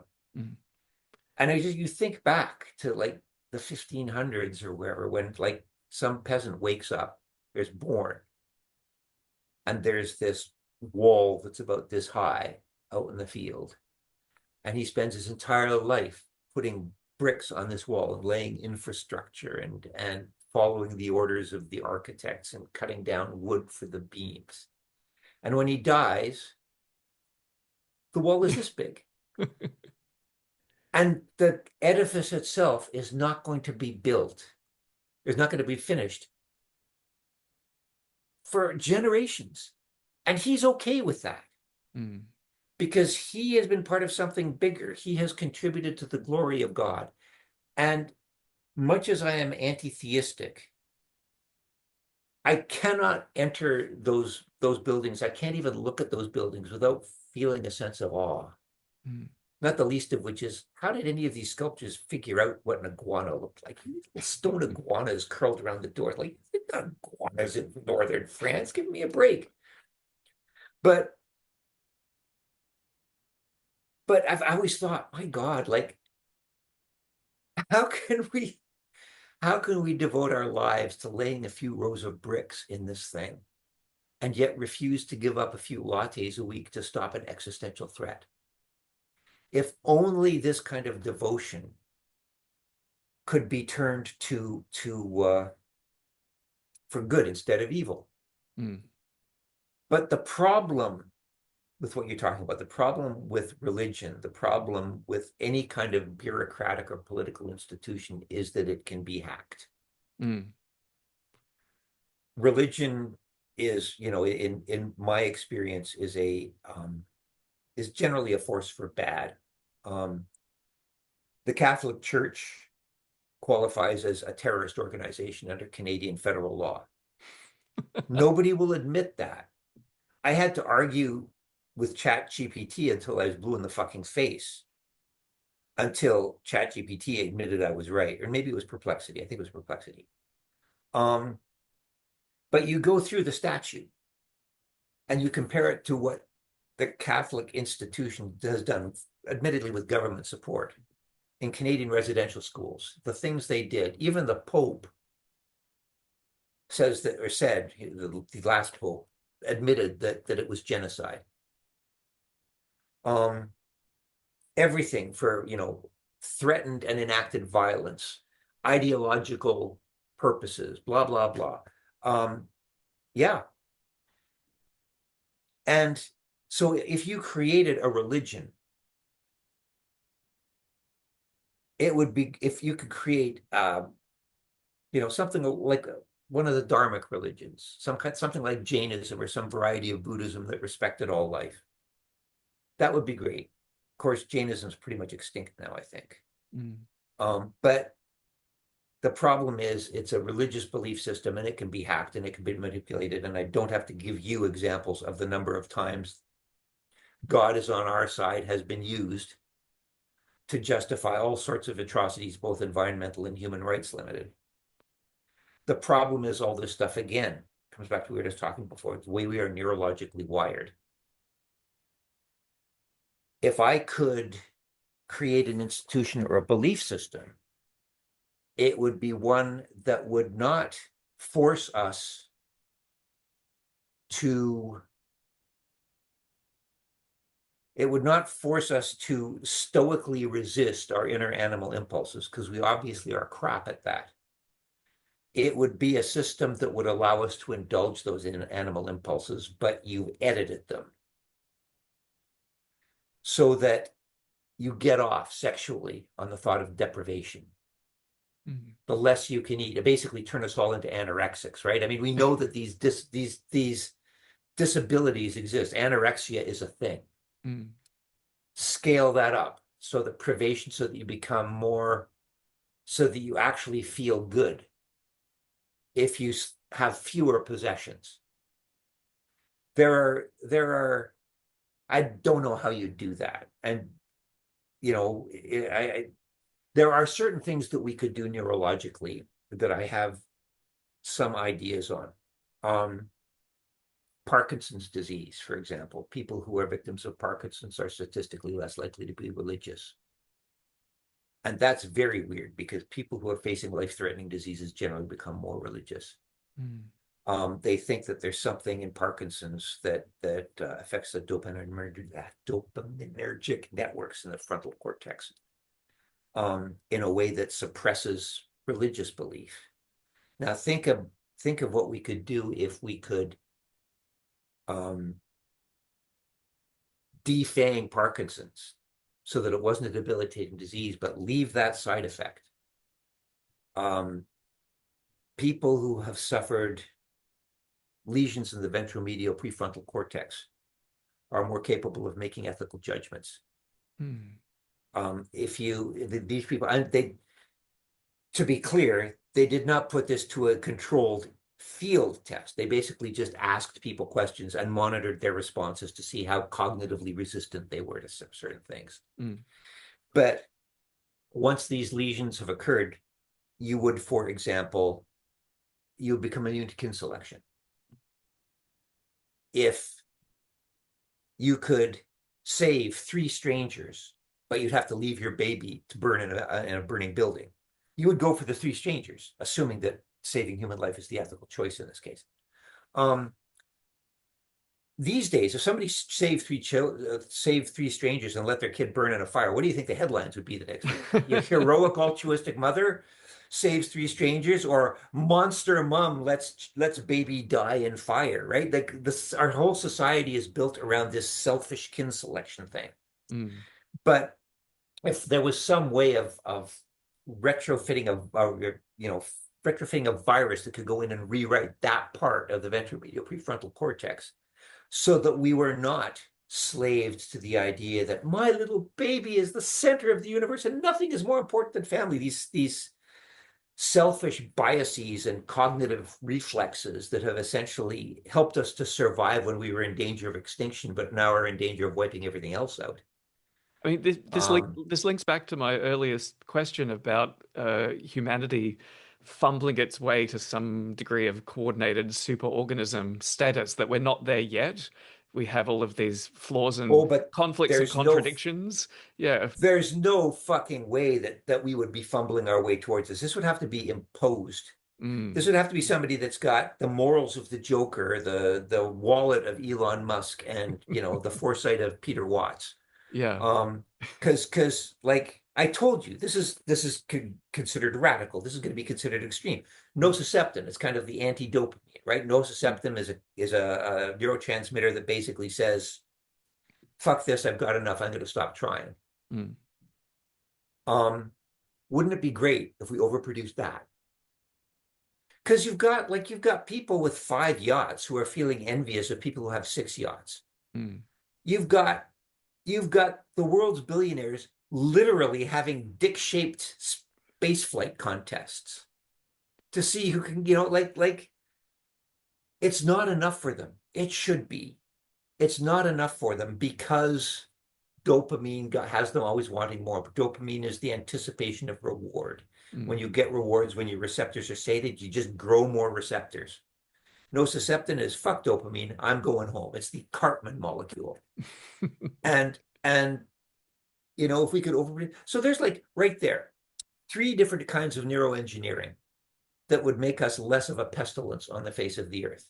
Mm. Now, go get me a campaign manager. And a budget. Yeah. Like, no, we're not fumbling our way towards anything. We're fumbling our way. We are careening towards extinction.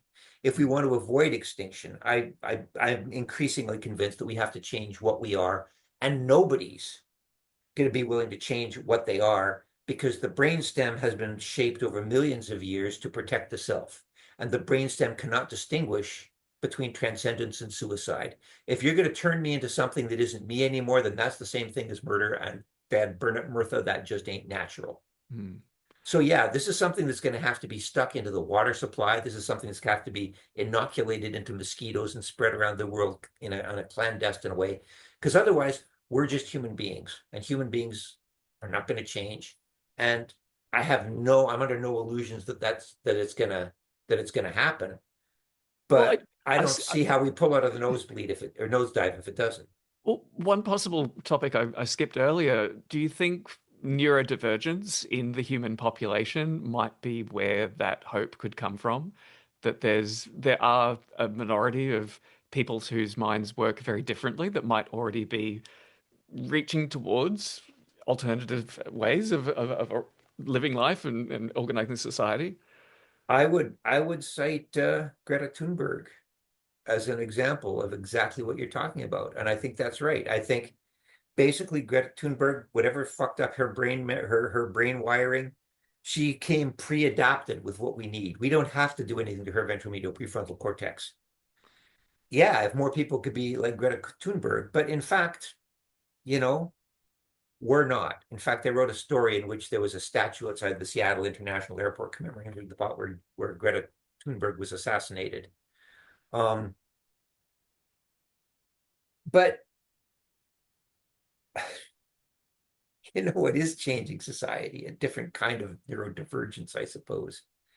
Peter Thiel, Elon Musk, Sam Altman, Jeff Bezos. All these people are probably on the spectrum in one way or another. And all of these people are big honking fans of science fiction. Hmm. You want to talk about the way, I mean, we've been writing cautionary science fiction since the 50s, since the 40s, perhaps. Um, you know, I would make kick and scream and be dragged off to hell complaining that her books aren't science fiction, but The Handmaid's Tale definitely was. Oryx and Crake definitely was. Um, John Brunner was probably my favorite author who basically said, guys, this is environmentally what we're headed for. I have not exactly been soft spoken about the kind of dystopia I see us heading for.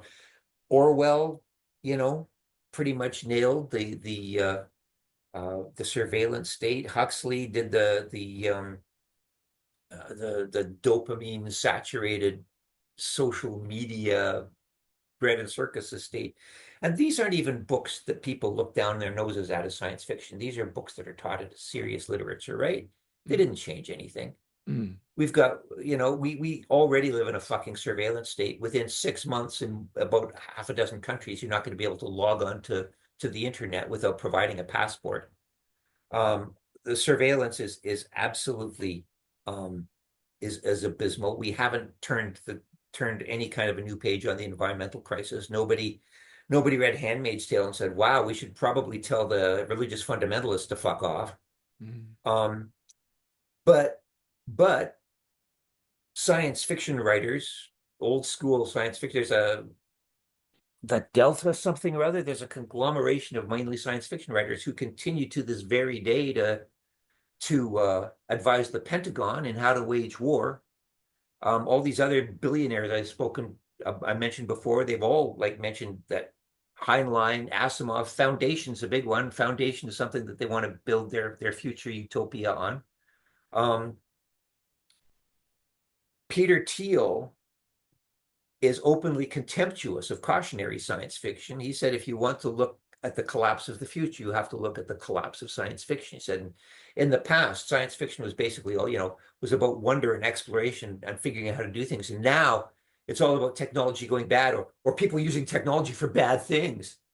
And I mean, it's almost too on the nose, right? Like this is the guy who's running Palantir. This is the guy who's basically built the infrastructure that's helping Israel in its genocide against the Palestinian people, and not to mention the fact that they're basically spying on the entire US citizenry. Um, and he complains because science fiction is talking about technology being used in bad ways. So yeah, in a weird way, science fiction is shaping the future, and neurodivergence is shaping the future in two extremely negative ways. Interesting. That's a Interesting. great, isn't that a great, no, isn't that a great note to close off on? Like I actually think science fiction in terms of its societal influence, I think it has the potential to do no enormous good. In practice, I think it's done far more harm than good. It's kind of like the church that way. Yeah, yeah, yeah. No, I can see that. I can see that. Now, I've kept you for nearly 2 hours. We should probably wrap this up. Where can people find more of your work? What links should I drop in the show notes?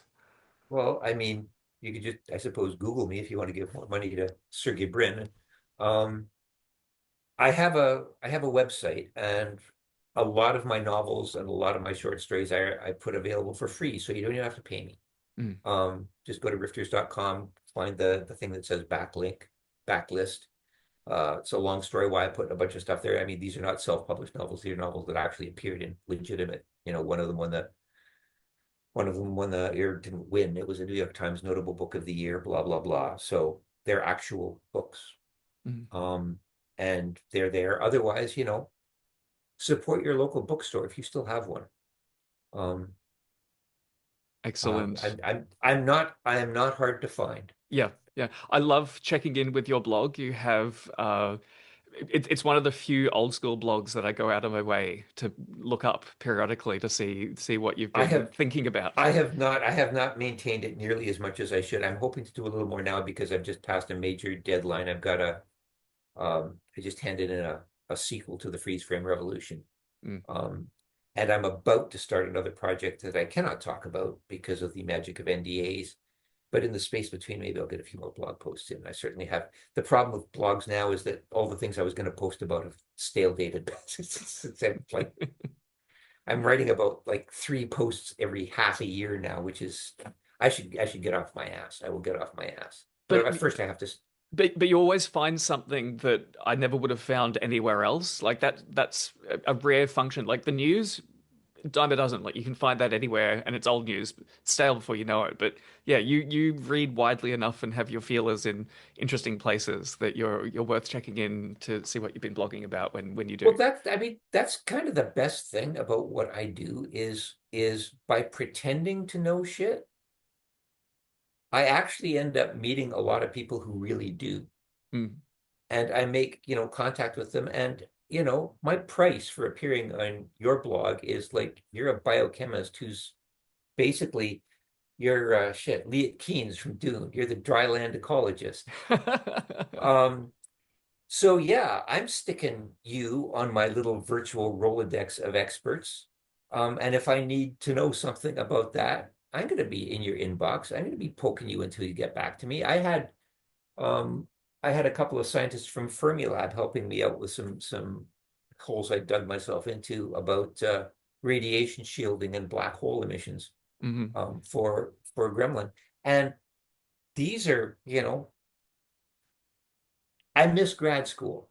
Mm. Hanging out with other people who are intensely curious, arguing about stuff, maybe not knowing as much as you should, but that's kind of part of the fun Mm. because you learn stuff. Um, and yeah, if you ever make it up to Toronto, there's a genre bar here I think you'd love. Hmm. And these are, yeah, it's not so much that I read widely anymore. It's just that I am on pixel pal terms with a lot of very, very cool, very, very smart people. And if if you like my stuff these days, at least, I owe a lot of it to them. Mm. Well, put me down as your person to refer to for peptide biochemistry and hybrid speciation. They're kind of my two uh, passions.